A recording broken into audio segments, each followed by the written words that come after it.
There once was a wise old owl who had lived in the Whispering Woods for many years. His name was Archimedes, but everyone just called him Archie. Archie was known throughout the forest for his knowledge and his ability to solve problems. So one day, when a young squirrel named Squeaky approached him, Archie knew that whatever the problem was, he would help him solve it. "Archie, Archie!" Squeaky cried, scampering up the tree to where the owl was perched. "I need your help." "Well, Squeaky, what seems to be the trouble?" Archie asked calmly, blinking slowly. "It's my friend Chippy," Squeaky explained, his voice shaking. "He's been acting strange lately. First, he started hoarding acorns, even though winter isn't coming for months. And now, he won't come out of his dray. It's like he's gone crazy." Archie listened patiently. "Well, that does sound like quite a problem," he said when Squeaky was done. "But remember, every problem has a solution. Now let's sit here and work it out together." Just then, Rosie the robin flew over. "Archie, have you seen my brother Robbie?" she asked. "I can't find him anywhere, and I'm worried sick. He's usually with me all the time." "Calm down, Rosie," Archie said soothingly. "Just tell me what's happening, and we'll solve your problem too." Rosie hopped onto the branch beside them. "It's just that Robbie's been acting very weird lately," she said. "He hoards things, shiny things, bottle caps, and bits of string, and he keeps asking me where we can get more." Archie nodded understandingly. "So both of your friends are behaving oddly," he said. "But I think there's something else. You said they've been hoarding things. What else do they have in common?" Rosie and Squeaky looked at each other. Then Squeaky exclaimed, "Oh, I know. They both love Shiny Things Day."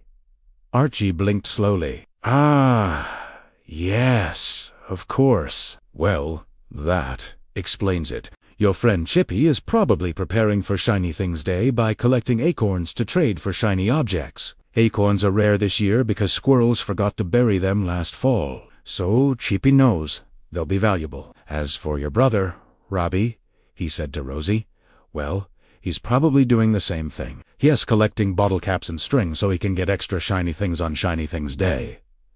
"You really think so, Archie?" Squeaky and Rosie said in unison. "Well, that solves our problems then," Rosie said, fluttering her wings with relief. "Thank you, Archie. I was so worried." "Don't mention it," dearie Archie said kindly. "And Squeaky, remember, hoarding things in preparation for Shiny Things Day is perfectly normal behavior. Just that it's hard to understand if you do you and know what it's for." Squeaky nodded, feeling relieved and a little silly.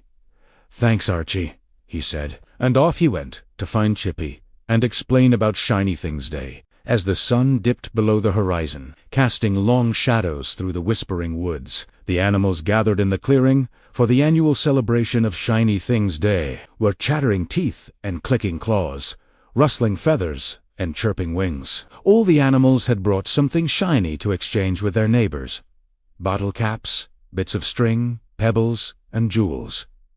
And most importantly, they had brought acorns. Every creature present held out their stash of acorns for all to see. And this year, they were worth more than ever before. The owls hooted and the foxes barked, the badgers squealed and the rabbits thumped their feet. Everyone was happy. Later that night, as the moon climbed higher in the velvet sky, Archie sat quietly in his tree hollow, a small pile of acorns beside him. He had traded them all day and had more shiny things than he could display on his shelves. Suddenly, he heard a scratching at his door. He opened it slowly and found Chippy standing there, his cheeks bulging with acorns. "Archie! Archie!" he squeaked urgently. "Can I trade these for shiny things, please?" Archie stared at the young squirrel. "Chippy, why do you want so many shiny things?" he asked gently. "You already have a fine collection." Chippy hung his head. "I don't want shiny things," he admitted. "I thought I did, but I realized it was all for nothing. I could have spent all day playing with my friends instead." Archie felt a pang of sympathy. He knew what it was like to waste precious time chasing worthless things. "It's all right, Chippy," he said kindly. "We all make mistakes. The important thing is to learn from them. Why don't you bring back those acorns, and we'll have ourselves a little party instead." Chippy's face lit up. "Really, Archie? Will you join me?" "Of course," Archie replied with a smile. "And I'm sure Rosie and Robbie would like to come too." Just then, Rosie and Robbie arrived, looking sheepish. "Sorry we're late," Robbie said. "We got carried away, collecting more things." "It's all right," Archie said, chuckling. "I was just getting ready for our little party." The four friends spent the rest of the night playing games, telling stories and laughing until their sides hurt, and none of them wanted any shiny things at all. From that day on, Chippy and Robbie became much better friends. They helped each other collect nuts and berries, played tag in the forest, and never hoarded anything. Whenever the friends needed advice or help, they knew they could count on Archie. And as for Archie, he learned that even a wise old owl like him could still learn something from his friends. One sunny afternoon, Deepti the deer was trotting through the forest.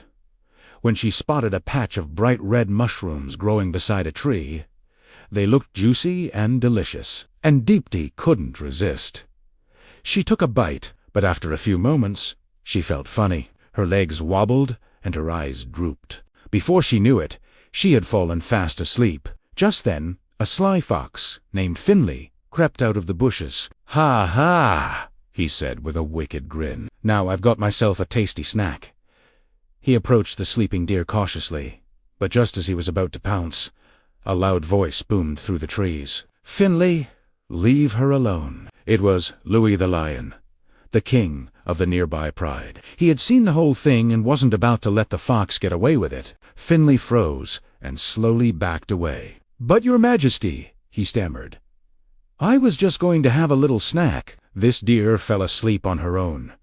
That doesn't matter," Louis said firmly. "You could have hurt her. And besides, stealing food from someone else's territory is against the law of the jungle." Finley hung his head. "Yes, your majesty," he mumbled. "I'll be more careful next time." "Well, make sure you are," Louis said. "Now, let's go." And with that, the lion and the fox disappeared into the tall grass. A little while later, Deepti woke up and shook her head. "What happened?" she asked herself. "Why was I sleeping?" Just then, Louis returned, and he wasn't alone. With him were several members of his pride, including a wise old lioness named Zuri. "Deepti," Louis said, respectfully, "I'm sorry about what happened earlier. My friend here saw that you were asleep and wanted to check if you were okay." "Oh, thank you," Deepti said, relieved. "I must have dozed off after eating those mushrooms. I didn't mean to fall asleep."